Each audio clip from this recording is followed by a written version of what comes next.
Isang umaga sa silid-aralan, abala sa pagsusulat ang lahat na biglang sumigaw si Tina. Lila, ang paborito kong lapis nawawala. Ano bang itsura ng lapis mo? Ito'y kulay asul na may pangalan kong nakaukit. Regalo pa iyon ni nanay noong kaarawan ko. Agad na tumulong si Lila sa paghahanap. Sinilip nila sa ilalim ng mesa, sa loob ng bag, at sa tabi ng basurahan, pero wala pa rin. Huwag kang mag-alala, Tina. Makikita rin natin yan. Maya-maya, napansin ni Lila ang isang lapis sa ilalim ng upuan ni Tina.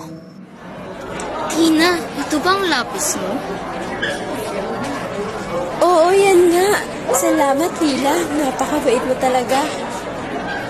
Siyempre, magkaibigan tayo. Lagi tayong nagtutulungan. Simula noon, lalong tumibay ang kanilang pagkakaibigan. Laging magkasama, laging nagtutulungan.